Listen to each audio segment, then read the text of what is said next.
Sige mga kaibigan, ako si Hari Sultan. May nangyaring hindi inaasahan. Isang bagay na hindi kailanman nangyayari, nangyari. Isang bagay na kahit sa ating guni-guni, hindi natin naisip na mangyayari, ay kakaganap lang. Hulaan niyo kung ano ang kakaganap lang?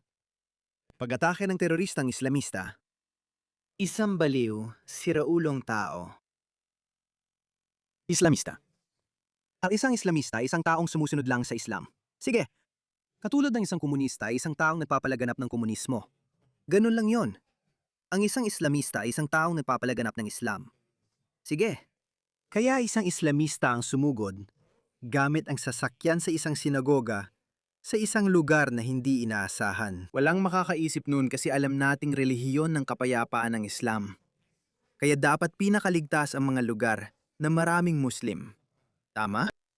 Dearborn. Dearborn, Michigan. Oo, ipapakita ko sa inyo ang nangyayari sa Dearborn, Michigan. Sinabihan kami na may aktibong namamaril. Makikita natin o nakita natin kanina ang video na ito ng usok na nagbumula sa sinagoga. At may sunog. Mukhang may sunog. May usok na lumalabas mula sa sinagoga. Alam mo ba kung bakit sinadya nilang sinagoga sa Dearborn? Kasi bumagsak na ang Dearborn. Hindi na Amerikano ang Dearborn. Isa na itong kuta ng mga Muslim.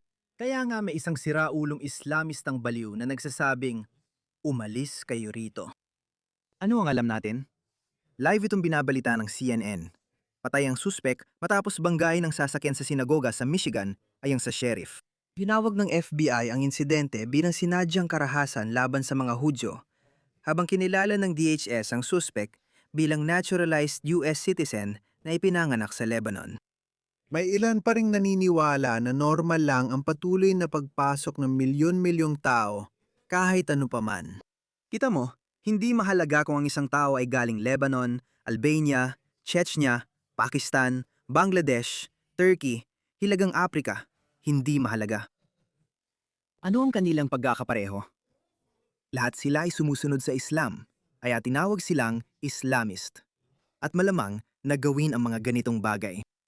Namatay isang suspect matapos banggain ng sasakyan ng sinagoga sa Detroit area at masunog ayon sa mga autoridad. Nangyari ang insidente sa Temple Israel. Bakit yung tinawag na Israel? Hindi niyo ba alam yon? Kapag ipinakita mong Hudyo ka o may kaugnayan sa salitang Israel, kahit hindi ang estado kundi ang mismong salita, nagiging target ka ng ganitong mga fanatiko. Kinukoy ng Department of Homeland Security ang suspect na si Eman Mohamed Ghazali, ipinanganak sa Lebanon at naging US citizen noong 2016. Okay? Gets nyo? O sige, naintindihan ba? At hulaan mo? Parang hindi pa sapat yon. May isa pang Islamistang gumawa ng kanyang gawaing Islamiko sa Virginia. Iniimbestigahan ng FBI ang nakamamatay na pamamaril sa Universidad ng Virginia bilang isang gawa ng terorismo. Nag-imbestiga ang FBI ng terorismo kaugnay ng pamamaril sa Old Dominion University sa Norfolk, Virginia nitong Huwebes, kung saan isang tao ang namatay at 2 kasaping US Army ang nasugatan. Umamin ang kasalanan ng suspect sa pamamaril noong 2016, kaya pala may makulay siyang nakaraan. Tingnan natin. Noong 2016, kinasuhan siya sa federal na korte dahil sa pagbibigay ng materyal na suporta sa mga terorista. Hindi siya nang hold up ng gasolinahan o iba pa, alam mo na. Ginawa niyang nakaprograma sa kanya maghasik ng takot. Bakit? Dahil siya ay isang Islamist. At tandaan, ang isang Islamist ay isang taong nagpapalaganap lang ng Islam. Parang komunista na nagpapalaganap ng komunismo. Nagbigay siya ng materyal na suporta sa mga terorista at pinalayaan noong 2024 umaasang titigil na siya sa pagiging Islamist. Ito ang dahilan kung bakit sinasabi ko na bawat Islamist ay parang isang bomba na maaaring sumabog anumang oras. Napatay siya agad matapos magpaputok, sabi ng FBI. Buti na lang at wala na siya. Sige mga pare, gets nyo na? Nakuha nyo ibig sabihin. Gaano katagal mo pa balak gawin to? Gaano pa katagal nating titiisin to? Ganito yan. Habang may mga politikong makakaliwa, patuloy nating titiisin to. Tignan nyo to.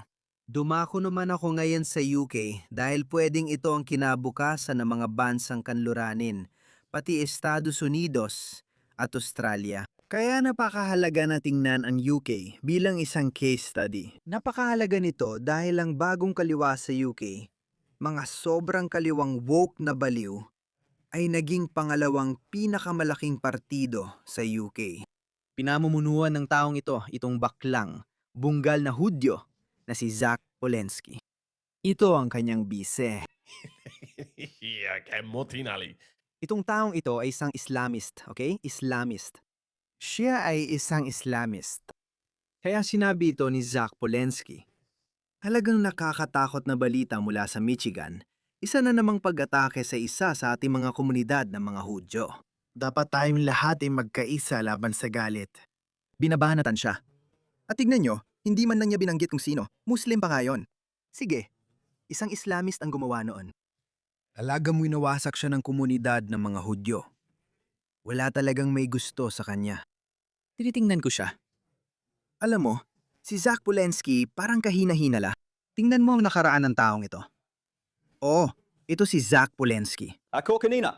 Lalo na ang pagiging pasista. Tinawag mo ako. Sinabi mo nagkakalat ako ng maling impormasyon. At sa tingin ko, yung mga nanonood ng programang ito sa bahay, lalo na yung mga taga-Green Party, ay ngayon ay, sa totoo lang, tumataas sila sa mga survey. Mahalaga na malaman ng mga tao. Alamin ninyo ito. Kapag si Zach Polensky ay may mapanuksong pahayag, importanteng maintindihan ninyo. Bago siya pumasok sa politika, kumita siya sa paniningil sa mga babae kapalit ng pangakong mapapalaki niya ang kanilang dibdib gamit ang hipnotismo. Totoo yan. Kung iniisip mong baliw ito, Balib talaga yon. mas matindi pa ang kanyang politika at pulisya. Gusto niya ng mundong walang hangganan at bukas na borders. Gusto niyang umatras tayo at sirain ang nuclear deterrent natin habang agresibong inaatake ni Vladimir Putin ang Ukraine. Gusto niya ng komunismong ekonomiya at gawing legal lahat ng droga. At sa bersyon ni Zach Polensky ng Britanya, sa kanyang bersyon ng Britanya, legal ang magbenta ng fentanyl, crack cocaine at heroin. Pero illegal ang paupahan ang iyong flat. Siya ang pinakadiseryosong pumasok sa politika ng Britanya sa buhay ko. Totoo naman, pero hindi pa rin ako makamove on sa katotohanan ng kaya nitong lalaki. Palakihin ang dibdib ng babae sa simpleng tingin lang. Nadiskubre ng lalaki ang cheat code na gustong makuha ng lahat ng lalaki. Isipin mo ang mga usapan niya sa kliyente. Palalakihin ko ang dibdib mo sa pagtitig lang. Sige, susubukan ko. Hayaan mo lang akong titigan sila. Grabe. Ignan mo sila. Tignan mo yung mga yan. Zach, hindi ako komportable dito. Hindi ko nakikikita silang lumalaki. Pero parang may init sa mata mo. Ayos lang. Huwag mo akong istorbohin. Parte yan ng proseso. Hayaan mong pumasok ang init sa dibdib mo. Ganyan ko sila pinalalaki. Oh, Zach. Hindi ako komportable. Hindi ko nakikitang lumalaki dibdib ko. Pero parang may ibang lumalaki.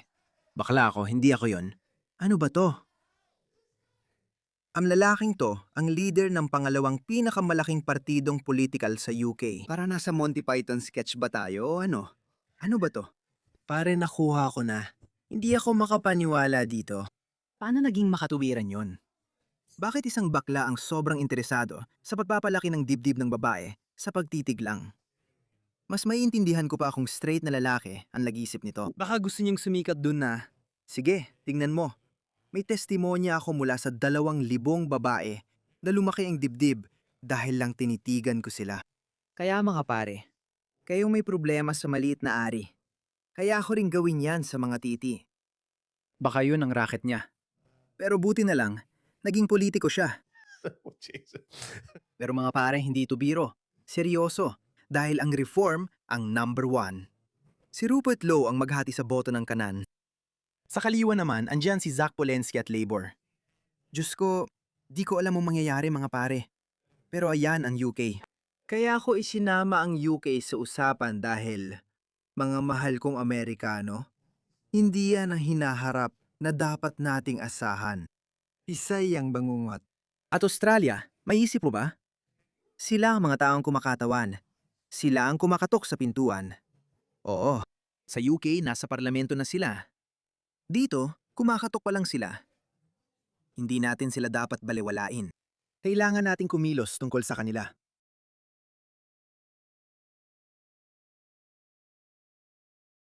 Tinititigan ko ang maliliit mong bahagi ng katawan na nais mong palakihin. Lumalaki na sila? Lumalaki na ba talaga sila?